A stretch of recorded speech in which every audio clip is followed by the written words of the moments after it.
there's marketing, salespeople, decision makers listening to this. So maybe we can get into how they can actually use the data that Dealfront is providing, lead feeder as well, and uncover new opportunities. Maybe if you have a scenario that you can use, maybe for an example or something like that we can guide them through how it goes. Yeah. For me, it starts with being targeted. So start with knowing your ICP and who you want to go after. And I think what's happened is a lot of marketers, they don't know who they're targeting. It's like we're putting up adverts, we're bringing people in, sales are closing them, and that's fine. But like defining your ICP, and if you know exactly who you're starting with and who you're going to sell to, that then helps you create these data sets. So what we do is we know who we're going to sell to, we know the profiles we want.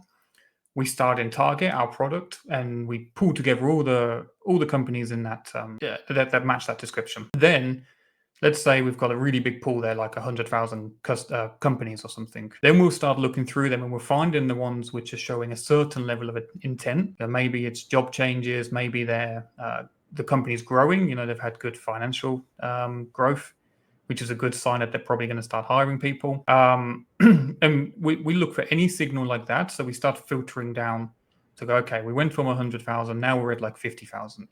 And we actually start with like a really big list. Then what we'll do is we'll create those lists on Lead Feeder, and we'll say, okay, if anybody from this 50,000 company visits the website, like put them in this bucket, we want to know they've come on. And we'll filter it further and further down. So we start saying, okay, now if they've visited the pricing page, put them in a different bucket. And if more than one person from the company has visited the website, put them in another bucket. And when they get down to a certain level, we say, okay, that's now a pretty hot lead. Let's pass them over to the outbound team. Let's start doing the SDR route, engaging with them.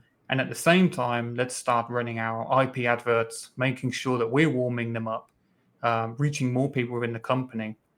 So again, just through doing that, we're even though we start with a really big list still, we're focusing on the ones that are actually showing intent and are actually likely to buy, instead of spending all of our money trying to reach such a broad market. I think we all share this stat regularly, but it's like 95% of your market aren't buying. So they're the ones you want to get in front of to grow your brand, but you need to find that 5% that are buying now and make sure that you're in front of them, and you're definitely in the discussion when they are going to buy.